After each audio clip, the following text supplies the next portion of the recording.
tout de suite après.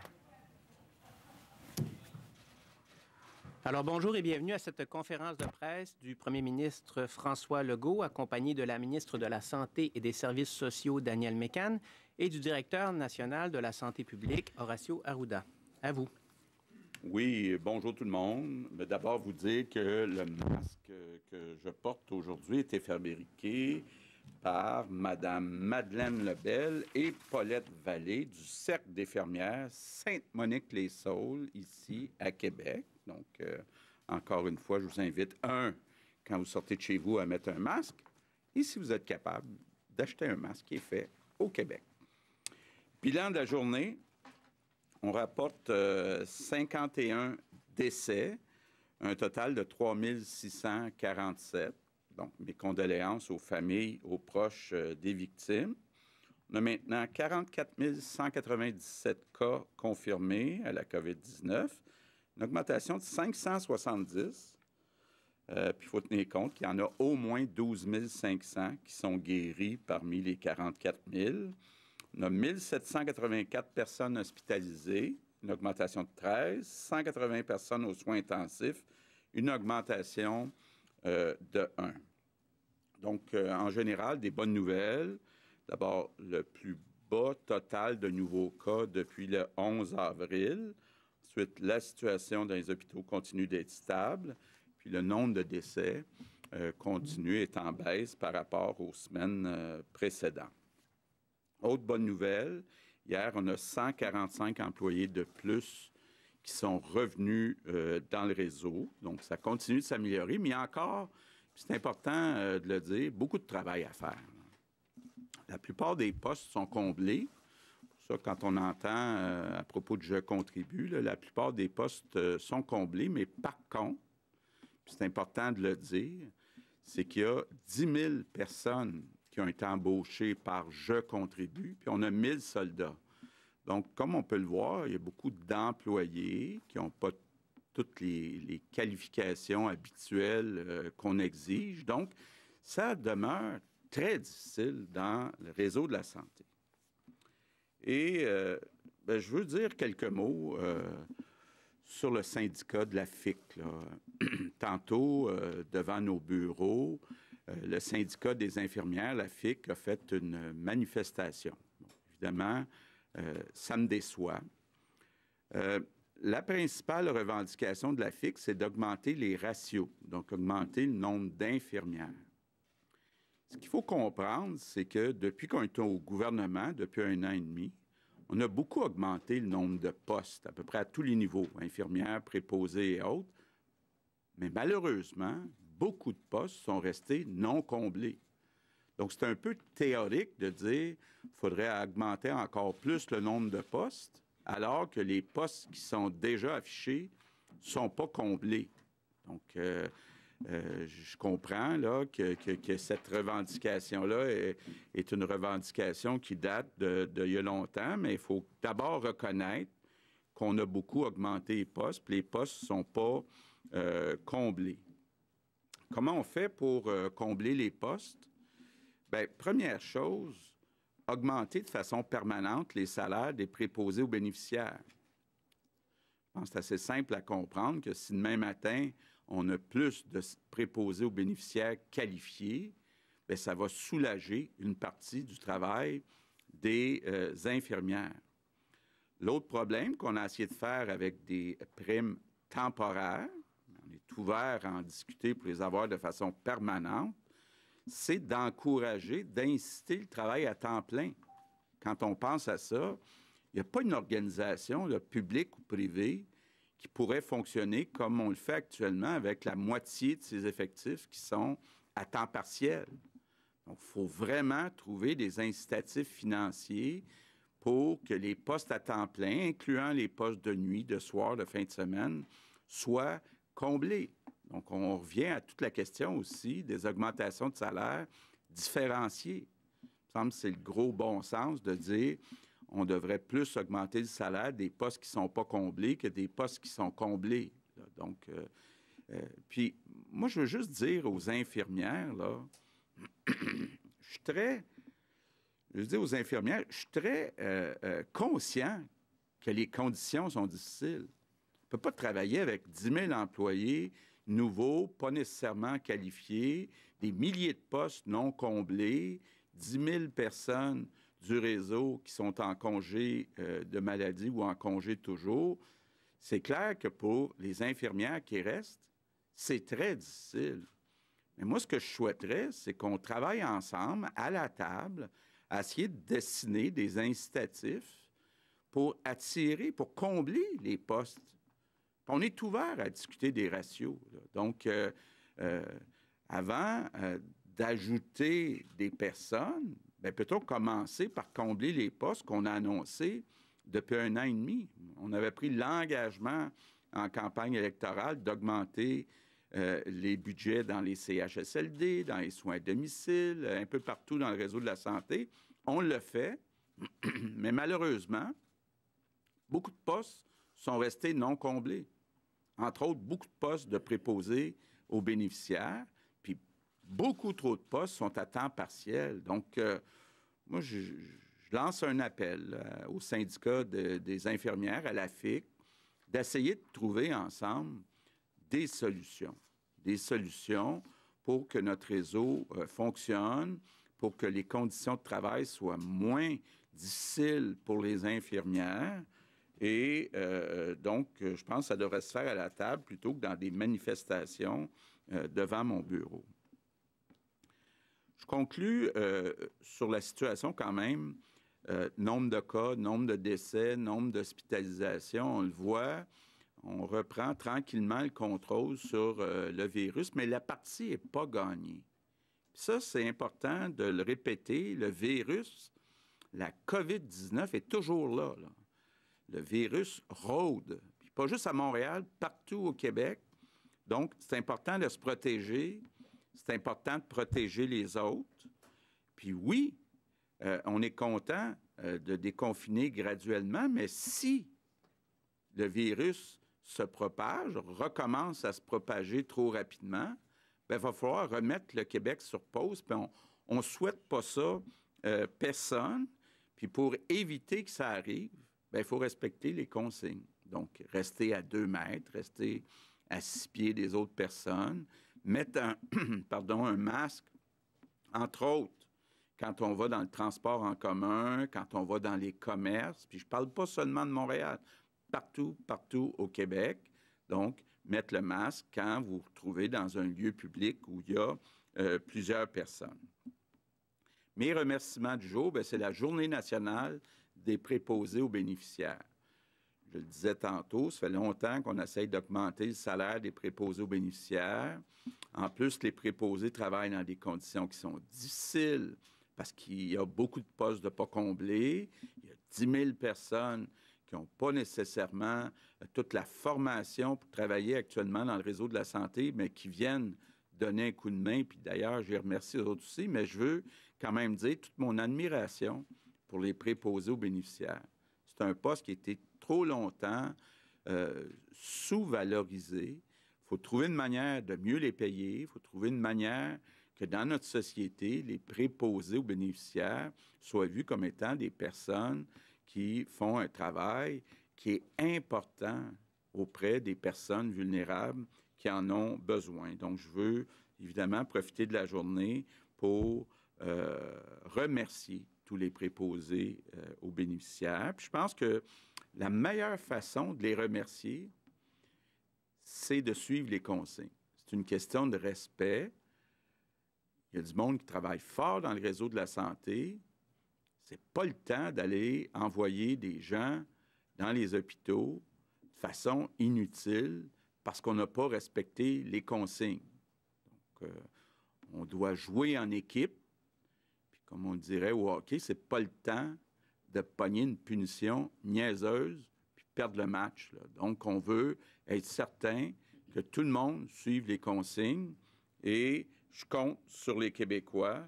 On est capable de se tenir ensemble, puis en même temps, on va se trouver à appuyer les gens qui sont dans le réseau de la santé. Merci. Good afternoon. Bonjour. La situation demeure stable dans nos hôpitaux. Le nombre de décès continue de s'abaisser depuis quelques semaines et nous avons le plus faible nombre de nouveaux cas depuis le 11 avril. C'est donc encourageant, mais il n'est pas le temps de baisser la garde. Le virus est encore là, non seulement à Montréal. Il nous faut continuer de nous protéger et protéger les autres. Si jamais il y a une résurgence de la contagion, nous devrons appliquer les freins et nous remettre en pause. La meilleure façon de stopper la contagion, c'est de respecter les consignes sanitaires. Je vous invite, je vous demande à porter un masque en public, surtout dans les transports collectifs et les boutiques. Il nous faut également continuer de respecter la distance. Nous nous dirigeons dans la bonne direction, mais ce n'est pas le temps d'arrêter nos efforts. Je compte sur vous tous. Merci. Nous en sommes maintenant à la période de questions. Allô? Nous commençons avec Isabelle Porter, Le Devoir. Oui, je ne peux pas vous parler, je suis pris. Désolé. Ma question est pour M. Arruda. Là, on se prépare à déconfiner dans le secteur commercial à Montréal. Ça fait à peu près 2 semaines que ça s'est fait ailleurs au Québec. Qu'est-ce qu'on sait sur l'impact qu'a eu le déconfinement commercial à l'extérieur de Montréal, l'impact que ça a eu sur les cas, sur la contamination? Écoutez, les choses vont bien. C'est clair que déconfiner entraîne un risque plus grand de virus qui se transmettent. Ça, on s'attend à ça. Mais il n'y a pas eu de situation qui nous permette de dire qu'on a été hors contrôle.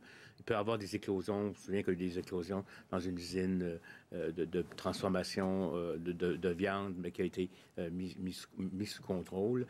Il y a eu quelques cas, je vous dirais, qui ont pu apparaître dans des garderies, mais sans impact à la santé important.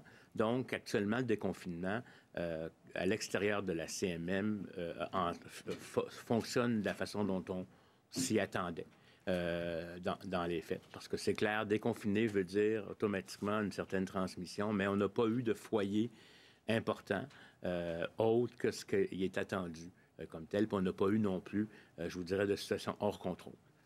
Donc ça, c'est adéquat. C'est important, par contre, même en région froide, de respecter les consignes, parce que autant, moins il y a de distanciation, plus il y a des contacts, plus il peut y avoir certains risques. L'autre élément aussi, c'est particulièrement aussi dans la région de Montréal, par contre, comme on sait que la situation elle est beaucoup plus fragile, puis qu'il y a des zones de transmission chaude, bien là, c'est pour ça qu'on prend des délais, pour voir comment est-ce qu'on est capable de rentrer en contrôle de ces situations-là dans la région métropolitaine. Merci. Une question pour M. Legault. Concernant les négociations avec les syndicats sur la rémunération des préposés, ça fait des semaines, dans le fond, que vous nous dites que les syndicats refusent de faire une entente à part sur les salaires des préposés. Or, tous les signes laissent croire que c'est plutôt le président du Conseil du Trésor qui est... il y a un tweet du 8 mai ou 9 mai dans lequel le président du Conseil du Trésor écrit noir sur blanc qu'il n'y aura pas de rémunération, d'entente sur la rémunération des préposés sans une entente globale avec tous les employés du secteur public. Donc là, qu'est-ce qu'on doit comprendre de ça? Puis comment est-ce que vous le justifiez? Bon, d'abord, bonne nouvelle, c'est un pas dans la bonne direction. Vous avez probablement vu, comme moi, que la FTQ accepte l'augmentation de 12 pour les préposés aux bénéficiaires. Ça, c'est le bon côté de la nouvelle. Le mauvais côté de la nouvelle, c'est qu'on continue d'exiger qu'il y ait un effet domino sur d'autres postes. Et c'est là qu'il y a le problème. C'est que, dans le fond, nous, ce qu'on veut, c'est des offres différenciées. Donc, on veut être capable qu'il n'y ait pas, en tout cas, autant d'impact sur les autres postes que ce que demandent les syndicats. Donc, on parle vraiment d'offres différenciées. Mais je suis content au moins que la FTQ dit on est d'accord avec le 12 pour les préposés aux bénéficiaires. Mais pour signer avec la FTQ, il faut être capable aussi, toute la question des rangements, que ça soit dans l'entente. Maintenant, question pour Olivier Bossé, Le Soleil. Bonjour à vous trois. On a vu qu'il y a plus de tests, mais il n'y a pas plus de cas, contrairement à ce que vous peut-être aviez prévu. Est-ce que c'est juste des bonnes nouvelles ou il faut se questionner sur la stratégie de dépistage? Mais moi, je pense qu'il est encore trop tôt pour constater les choses. Je pense qu'on est en train de continuer une opération, je vous dirais, de testage des personnes dans les CHSLD et notamment, particulièrement aussi des travailleurs de la santé. Ça démontre aussi que quand même, il y a eu une bonne proportion de tests qui étaient faits, malgré le fait qu'on avait l'impression que c'est pas tout le monde qui avait été testé, là. Il y avait quand même une bonne proportion. Il y a toujours aussi des fois des petites baisses dans le nombre de tests qui sont faits dans les week-ends, les grandes fins de semaine. Je pense qu'il est un peu trop tôt. C'est sûr on peut avoir une diminution de courbe d'un certain côté par rapport à, par exemple, la transmission dans les CHSLD, puis on pourra avoir une transmission communautaire qui vient contrebalancer. Là. Fait qu'il est trop tôt. Il faut faire des analyses plus fines, et ça, on va le faire avec les régions concernées. Fait que dans le fond, je pense que ce qui est bon, c'est qu'on n'est pas en train de revoir une augmentation, mais de toute façon, je vous le dis tout de suite aussi, on voit les effets des déconfinements, où on peut voir les effets des taux d'hospitalisation 15 jours plus tard. Fait que c'est pour ça qu'on est prudent, puis qu'on demande aux gens de collaborer, là, en se disant, c'est bien beau les décès. Justement, les décès sont stables, en train de chuter, mais j'aimerais ça qu'ils soient encore plus par en bas que ce qu'on est là au moment qu'on déconfine. On surveille ça de jour le jour, et comme le disait le premier ministre, on a annoncé les dates. Puis si la situation est réévaluée puis qu'on ne peut pas maintenir le cap, on reportera tout simplement. Mais j'aimerais ça, comme le dit le premier ministre, qu'on écoute les consignes pour pas qu'on aille à revenir en arrière. Ça serait... Puis je peux vous dire, puis pour ça, là, c'est véritablement...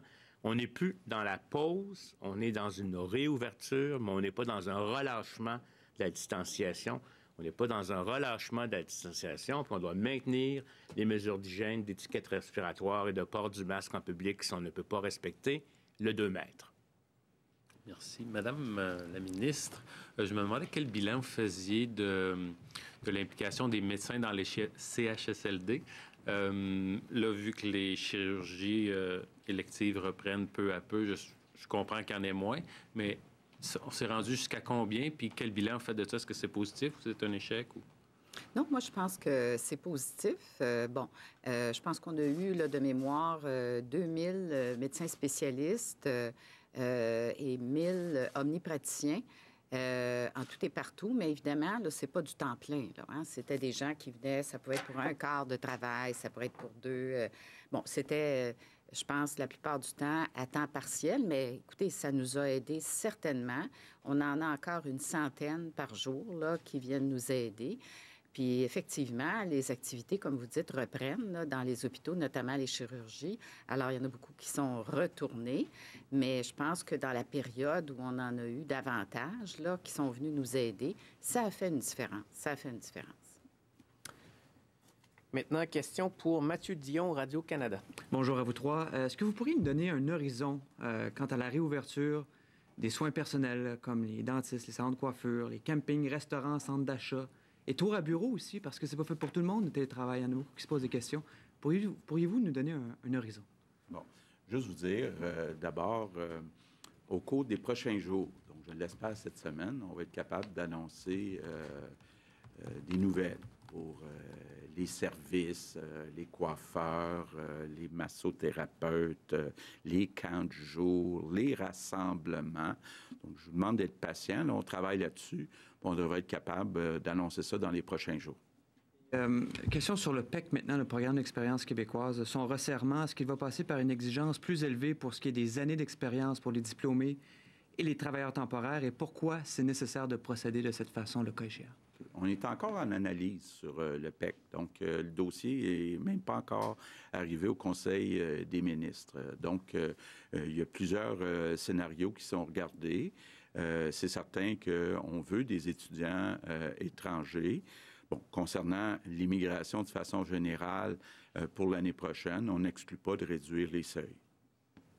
Maintenant, question pour Alain Laforêt, TVA. Bonjour à vous, Monsieur le Premier ministre, Mme McCann, M.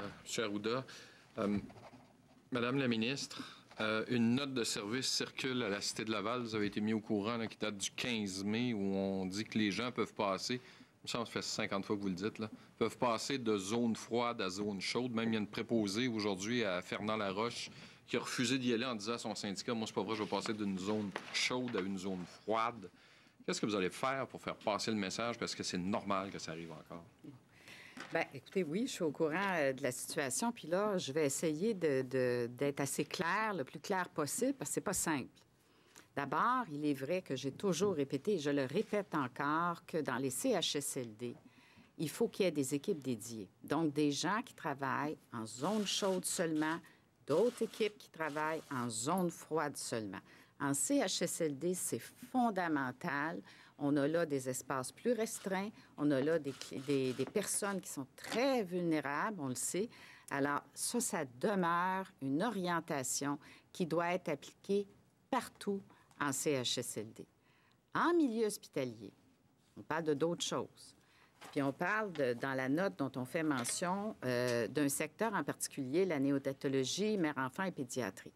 Mais ce que je veux vous dire par rapport au secteur hospitalier, c'est que la situation est un peu différente.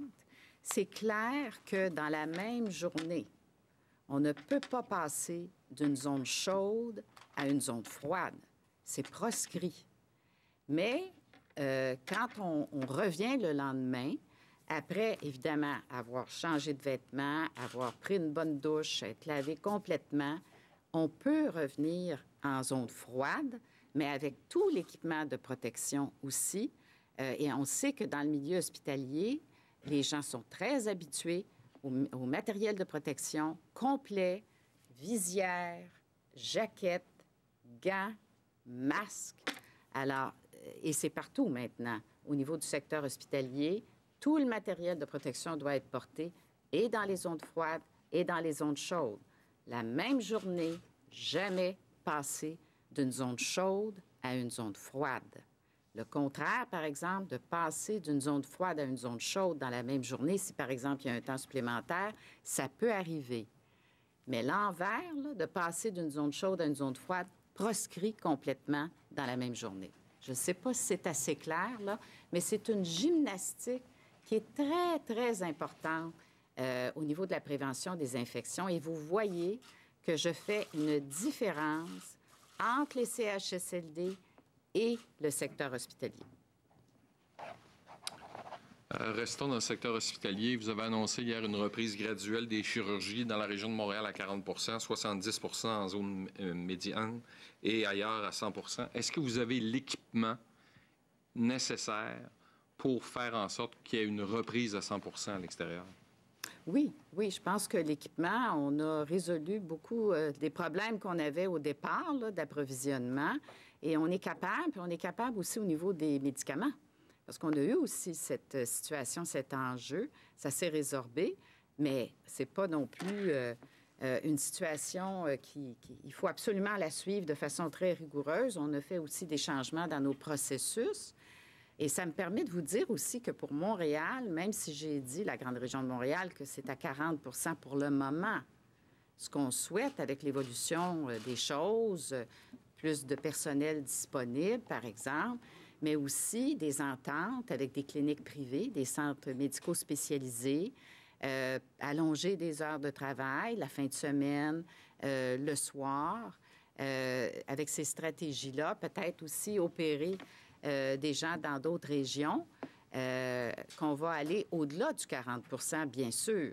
Alors, ce qu'on dit, c'est que maintenant, on a la capacité pour un 40 mais avec d'autres stratégies, on va aller plus loin et on va avoir les données plus spécifiques à la fin de la semaine. Je pourrais vous en reparler lundi probablement sur les plans des différents établissements pour reprendre la chirurgie.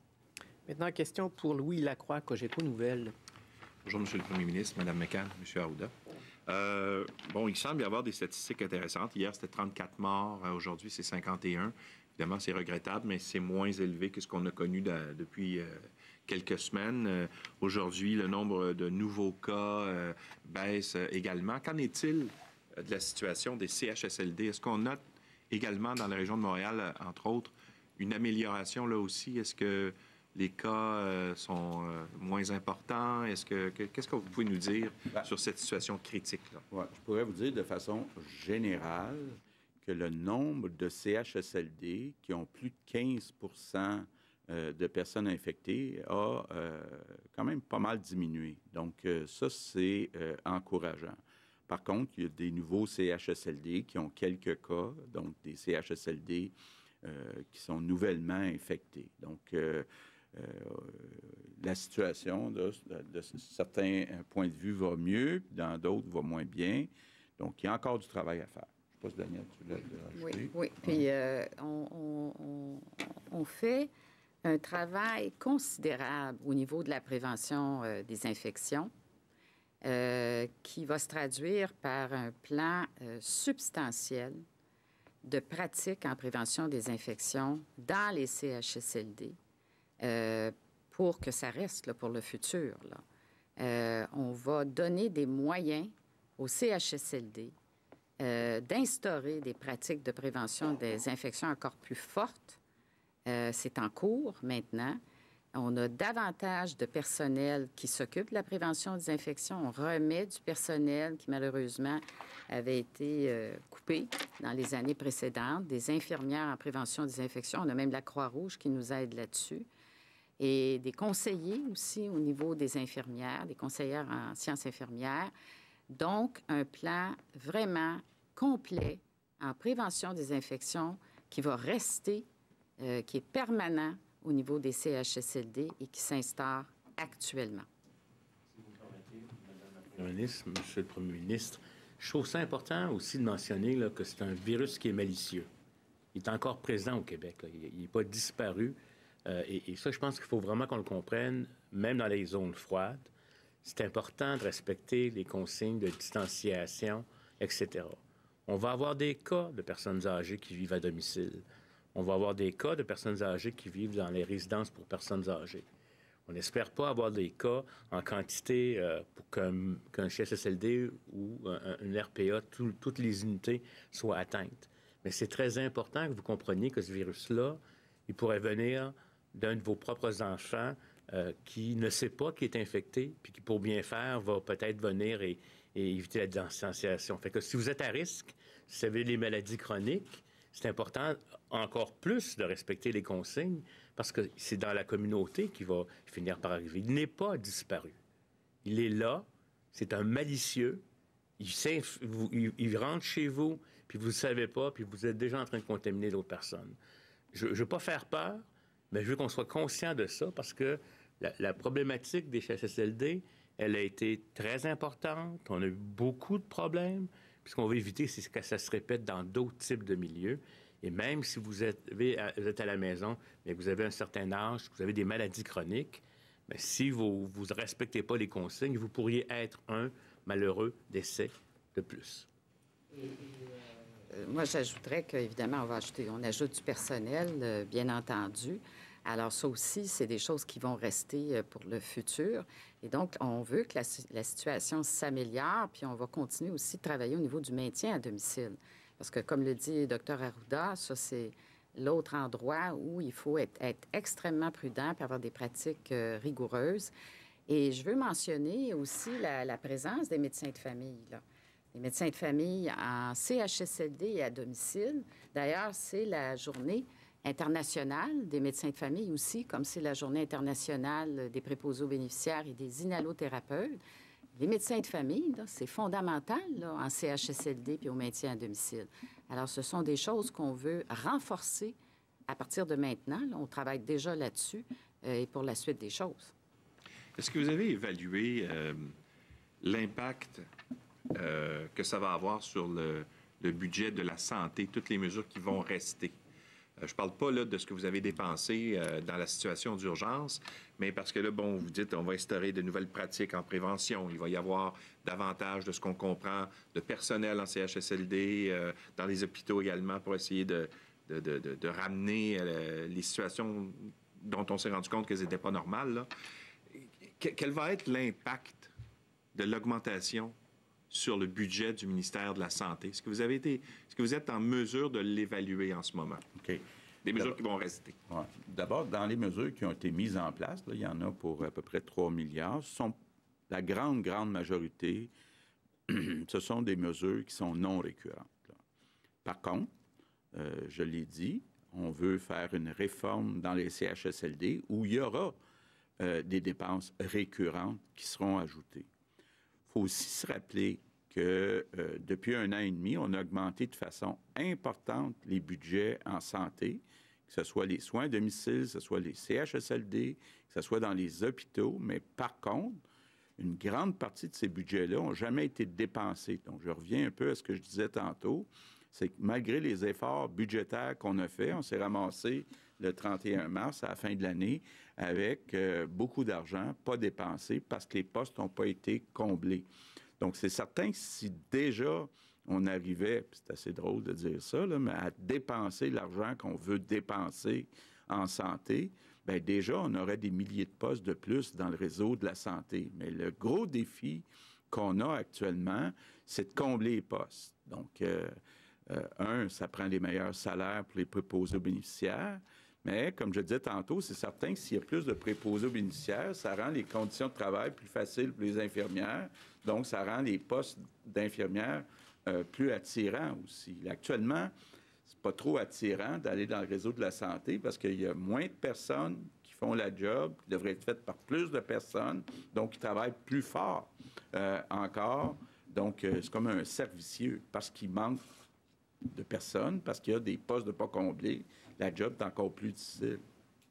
Et, M. le Premier ministre, oui. si vous permettez, aussi, on a hâte de voir là, la prime au temps plein là, qui a été instaurée. On devrait avoir des nouvelles à la fin de la semaine, à savoir l'impact que ça a eu, parce qu'on a plus de 50 Bien, pour le moment, là, on veut voir l'impact. On va voir pour la suite ce qu'on fera. Il faut avoir une entente avec le syndicat. Oui. Et il faut avoir une entente avec le syndicat, mais on veut voir si ça a trouvé preneur aussi, parce que c'est plus de 50 de notre main-d'œuvre là, qui est à temps partiel. C'est sûr que s'il y en a une partie qui arrive à temps plein, ça va beaucoup nous aider. Alors, on devrait avoir des nouvelles au début de la semaine prochaine là-dessus. C'est en question pour Tommy Chouinard, La Presse. Bonjour, Monsieur le Premier ministre. Votre homologue de l'Ontario a annoncé qu'il allait déclencher une commission d'enquête sur les centres de soins de longue durée de sa province en raison de ce qui s'est passé. Est-ce que vous êtes ouvert à faire le même exercice ici au Québec? Oui, absolument. Je l'ai déjà dit. Bon, ce que je note, c'est que Doug Ford a annoncé une commission d'enquête qui ne serait pas publique, dont les travaux commenceraient seulement au mois de septembre. Donc, nous, on est en train de réfléchir, là, je l'ai dit, une fois qu'on va être en contrôle de la crise après. Donc, la crise, on n'exclut rien. Donc, on va trouver une manière d'aller au fond des choses, voir ce qui est arrivé, mais sans non plus perdre du temps, parce qu'il y a des solutions qu'on connaît déjà, là, qu'on veut appliquer au cours des prochains mois. Maintenant, il y a encore des CHSLD, donc, où il y a des éclosions de COVID-19. Bon, il me semble que ça fait quand même plusieurs semaines qu'on sait qu'il y a des mesures de protection qui, normalement, doivent être prises pour éviter que le virus entre dans un CHSLD. Est-ce que vous avez identifié l'origine des nouvelles éclosions dans les CHSLD, ceux qui s'ajoutent, donc, à la liste, là? Il y a toujours une analyse qui est faite par la santé publique puis par l'équipe du réseau de la santé. Et ce qu'on voit, c'est que après 2 mois, là, c'est que les équipes là, savent quoi faire quand il y a une éclosion. Mais il faut voir l'origine, bien entendu. Ça, c'est très, très important. Mais aussitôt que ça se passe, on sait quoi faire. Alors, on met les mesures en place et ça a un effet de juguler, hein, de stopper la propagation parce qu'on sait quoi faire rapidement. Alors, évidemment, il faut analyser qu'est-ce qui s'est passé et ça peut être des sources différentes d'une situation à l'autre. Docteur Arruda? Écoutez, on pourrait regarder un peu comme dans l'influenza. Ça peut être des visiteurs qui peuvent être la source parce que ça circule dans la communauté. Ça peut être un travailleur de la santé qui est asymptomatique, mais qui va développer ses symptômes par ailleurs. Fait que c'est tout simplement parce que c'est un milieu qui est semi-fermé, mais il n'est pas fermé complètement. Donc, des interactions peuvent se faire. Ça peut être parce qu'un patient est allé à l'extérieur pour aller chercher d'autres types de soins et a été infecté, puis incube. C'est tout ça qui peut faire le mélange. Je peux vous dire, c'est que ce qu'on sait en termes de dynamique générale, La première vague est associée à des gens qui avaient fait des voyages asymptomatiques, qui sont revenus, qui sont travaillés. Après ça, il y a des gens qui sont allés de certains centres à l'autre parce qu'ils travaillaient dans des agences qui étaient infectées, pas de symptômes, puis qui ont transmis la maladie. Là, actuellement, je vous dirais, ça pourrait être de différentes sources. C'est sûr que là, actuellement, si vous me permettez, compte tenu qu'on a un peu mieux, on est mieux, mais c'est pas encore terminé, mais beaucoup mieux réglé la question de capacité, puis de traitement, puis de soins, puis de ne pas faire affaire avec des agences, puis de gens qui se déplacent à une autre, sans que ce soit impossible complètement quelquefois, bien, on est en mesure d'avoir... Il va y avoir des cas. Il va y avoir des cas dans les CHSLD. Ce qui va être important, c'est de les contenir le plus rapidement possible et de mettre en pratique les applications. C'est pour ça que les équipes dédiées, les équipes PCI vont jouer un rôle majeur. Mais de vous dire que c'est impossible que ça rentre dans aucun CHSLD, là, je pense que c'est difficile. Ce qu'il faut éviter, c'est que ça rentre puis qu'on aille en dedans de 3 jours 800 cas. 800 cas. Les CHSLD n'ont pas cette dimension-là là, comme telle. Mais c'est là qu'il faut regarder la tendance, parce que ce qu'on s'aperçoit, comme par exemple aujourd'hui, qu'il y a un peu moins de travailleurs infectés. J'espère que ça va continuer, parce que l'élément fondamental là-dedans, c'est la formation. C'est pas simple. C'est pas simple, la prévention des infections. Comment revêtre l'équipement de protection? Comment l'enlever? À quel moment? C'est toute une opération. Et il faut tendre vers la perfection autant que possible. On ne l'atteint jamais. Donc, il y aura probablement encore un peu d'éclosion, mais on veut que ce soit le moins possible et que tout le monde soit formé à 100 %. Si vous me permettez, Madame la Première ministre, l'autre complexité, c'est qu'une fois que vous avez pu être travers de la santé, Madame la Première ministre, Madame la ministre, Monsieur le Premier ministre, excusez-moi, parce que j'ai vu les deux, là, puis les deux mots sont mêlés, en voulant aller trop vite. Quand on est travers de la santé, si on ne respecte pas les consignes quand on est rendu chez soi, on peut aussi attraper la maladie de la communauté. Fait que c'est ça, là, vous voyez les dynamiques de complexité. Puis encore mes excuses, Monsieur le Premier ministre du Québec. Il n'y a pas d'offense.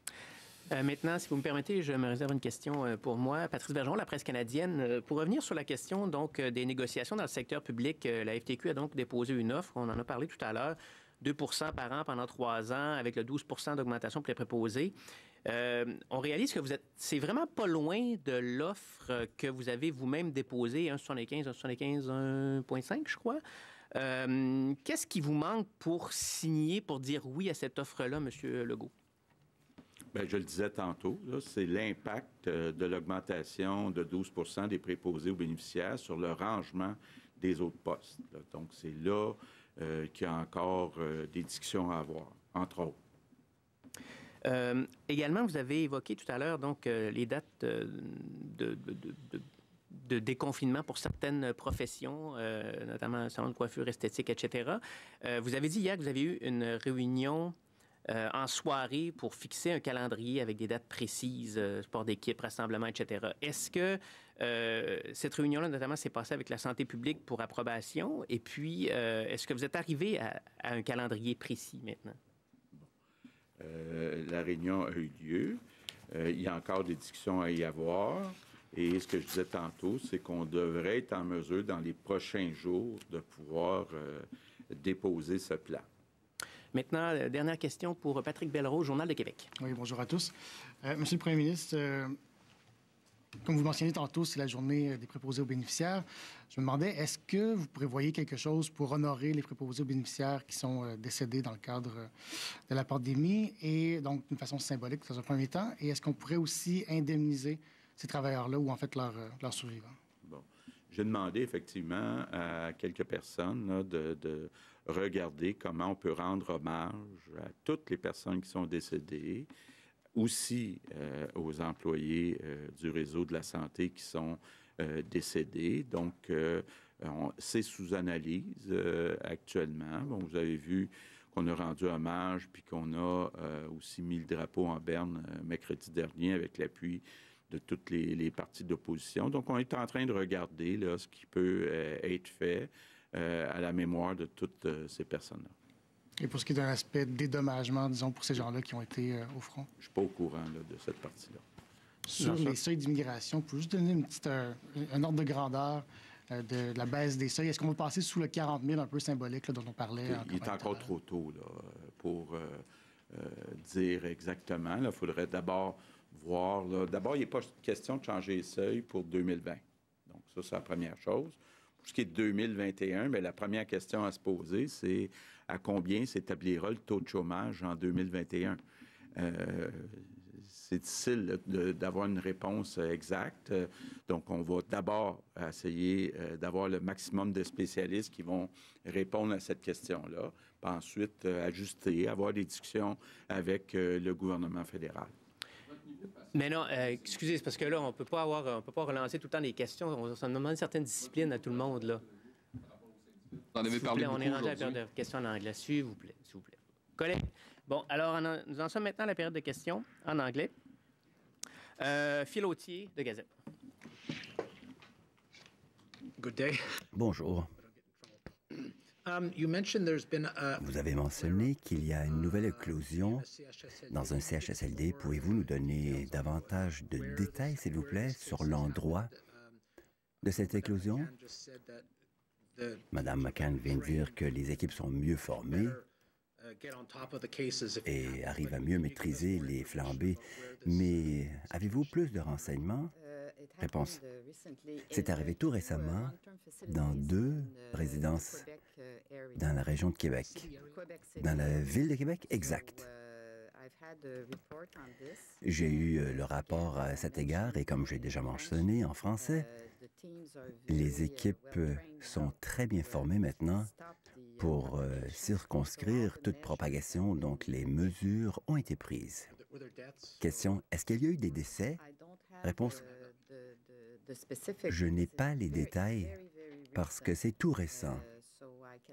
Par conséquent, je n'ai pas les chiffres que vous demandez. Monsieur Legault, Dr Arruda, vous avez dit tous les deux qu'il nous fallait faire preuve de prudence.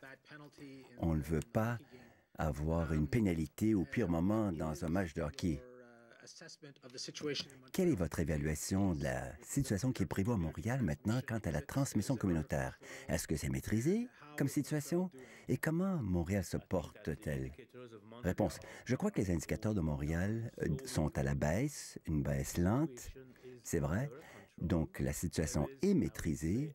Je dirais qu'il y a de la transmission active, surtout dans certains secteurs de la ville. Je ne peux dire on n'a pas perdu la maîtrise, mais la situation est fragile. C'est pourquoi le fait de rajouter à la situation pourrait mener au débordement. Et cela, ce serait problématique pour notre capacité de notre milieu hospitalier ou même des responsables de la santé publique. Donc, pour la relance, pour le déconfinement, il y a des phases à suivre. Et il est important de les suivre. Même quand nous disons, et vous savez, avec la belle météo et tout le temps qu'on a passé en dedans, on en a tous marre de cette pandémie. On veut revenir à la vie normale. Hélas, il est trop tôt, car ce faisant, nous allons perdre ce combat. Et cela veut dire qu'il faudra reprendre le confinement. Alors, ce ne serait pas une bonne nouvelle. C'est pourquoi je vous implore d'écouter. Et ce n'est pas parce que nous ouvrons un secteur que votre secteur est fermé que vous pouvez prendre l'initiative. Et en lien avec ma réponse toute précédente, j'oublie toujours quelque chose. Il y avait également une éclosion à Montréal, dans la partie ouest de l'île de Montréal, donc à Côte-Saint-Luc, mais la situation là est maîtrisée. C'est un étage particulier, il n'y a pas de décès de signaler, les gens ont été testés et toutes les mesures nécessaires ont été adoptées. Je voulais rajouter cela. Bonjour. L'Ontario, comme vous le savez, a ordonné une commission indépendante pour faire enquête sur les soins de longue durée après plus de 1400 décès liés à la COVID. À titre de premier ministre qui vit et traverse la crise, à quel point est-ce important pour vous de donner aux résidents et à leurs êtres chers la voix, les réponses et les changements qu'ils méritent? Et une commission indépendante pourrait-elle correspondre à vos attentes ou est-ce que vous en voulez davantage? Réponse? Pour l'instant, cette décision n'a pas été prise. Nous n'excluons certainement pas l'idée d'une commission. Maintenant, quelle forme prendra-t-elle? Nous savons déjà qu'en Ontario, ce n'est pas une commission publique. Nous ne savons pas les gens qui vont siéger sur ce comité ou cette commission. Nous savons qu'ils ne commenceront pas leurs travaux avant le mois de septembre. Donc, je crois que pour moi, il serait bien d'attendre quelques semaines et de prendre une bonne décision et de faire une annonce pour mettre tous les détails sur la table à la fois.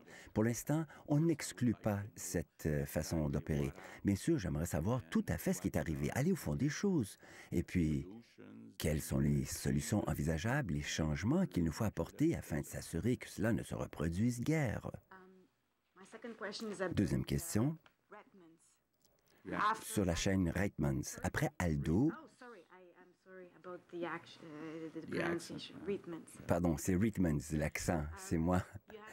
Désolé. Donc, Aldo, n'est-ce pas, il y a quelques jours? Désolé. Maintenant, vous savez que Reitmans cherche la protection en vertu de la loi sur les créanciers.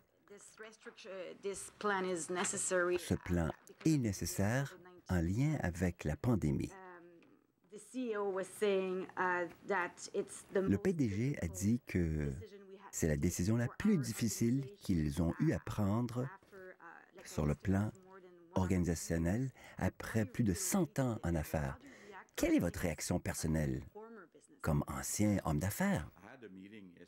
Réponse, j'ai rencontré Pierre Fitzgibbon hier après-midi et on parlait justement du commerce au détail.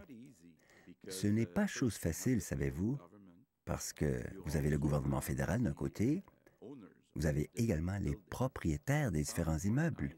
Certains sont gentils, voire généreux, ils comprennent la situation. Ils ne sont pas trop durs à exiger le loyer. D'autres sont moins tolérants, plus exigeants.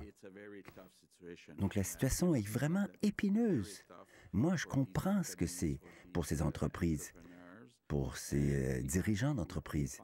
Il nous faut trouver une façon de les aider de façon correcte pour s'assurer que le plus grand nombre pourront rouvrir.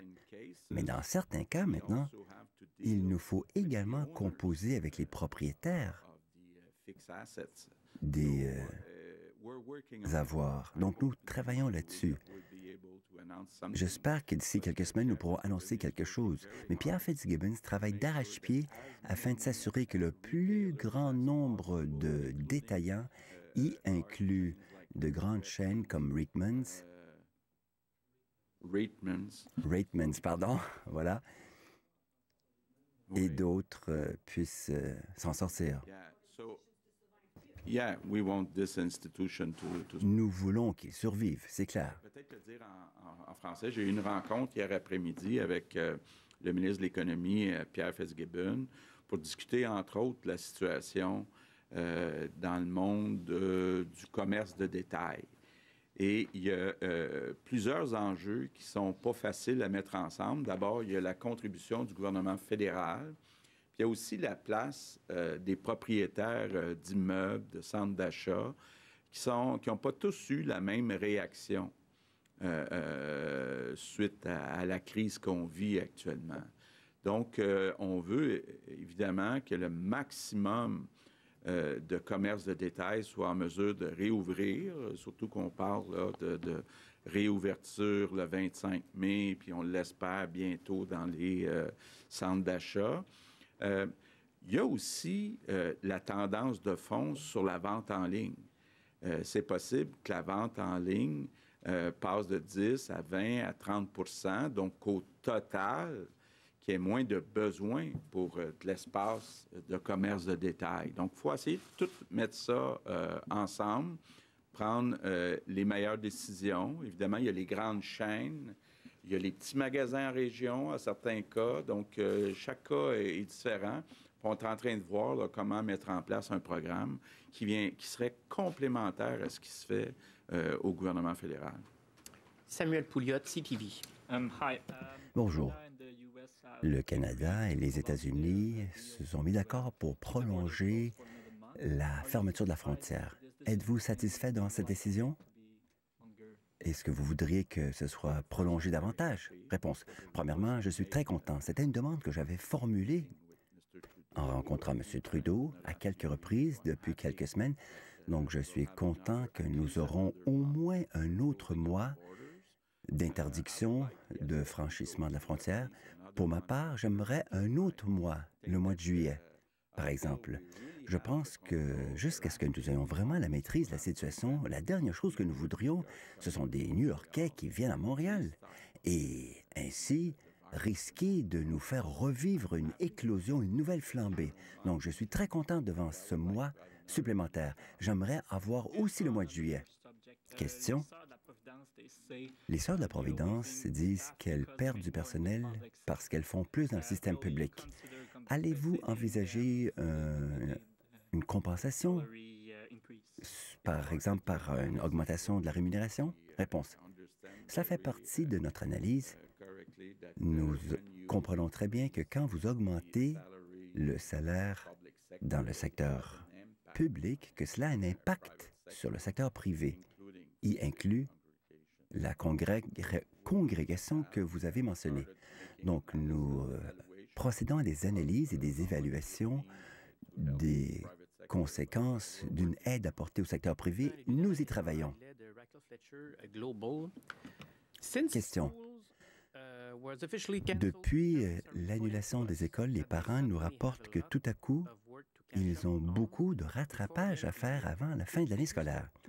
Avez-vous commencé trop tard d'offrir des lignes directrices aux professeurs, aux enseignants et aux parents? Réponse. Je n'estime pas cela juste. Nous avons mis en place des devoirs pour les élèves. Bien sûr, le défi que nous avons connu dans les 2 derniers mois, c'est que certains enseignants eux-mêmes avaient des enfants à la maison. Et ces enseignants et ces enseignantes n'avaient pas assez de temps pour aider leurs élèves réguliers. Maintenant, avec la réouverture des garderies, je pense que nous aurons davantage d'occasions pour s'assurer que toutes les enseignantes et tous les enseignants soient vraiment disponibles pour assurer un suivi avec leurs élèves, les élèves qui sont à la maison. Dernière question. Pourriez-vous répéter en anglais ce que vous avez dit en français sur la protestation, la manifestation que vous n'avez pas appréciée devant vos bureaux aujourd'hui? Réponse. Oui. Nous savons que la demande principale du syndicat des infirmières, c'est sur le ratio. Cela veut dire le nombre d'infirmières dans chaque CHSLD ou dans chaque hôpital. Nous savons fort bien que depuis 18 mois, nous avons eu des augmentations importantes sur le plan budgétaire. Un grand nombre de postes supplémentaires affichés. Hélas, ces postes n'ont pas été comblés pour toutes sortes de raisons. Entre autres, il était question du salaire. Et un autre facteur, c'est que, hélas, certaines travailleuses préfèrent travailler à temps partiel plutôt qu'à temps plein. Et il nous faut trouver des solutions pour cette situation, car on ne peut pas avoir 50% des travailleuses qui sont à temps partiel. Par conséquent, avant de formuler la demande d'un meilleur ratio, à savoir plus d'infirmières, il serait important que nous puissions combler les postes qui sont maintenant affichés. Alors voilà ce que je dis aux syndicats. J'aimerais en discuter avec eux. Je pense que nous pourrons trouver des objectifs communs et des solutions partagées. Je ne crois pas que c'est le moment d'être dans la rue devant mon bureau. C'est tout. Merci beaucoup pour votre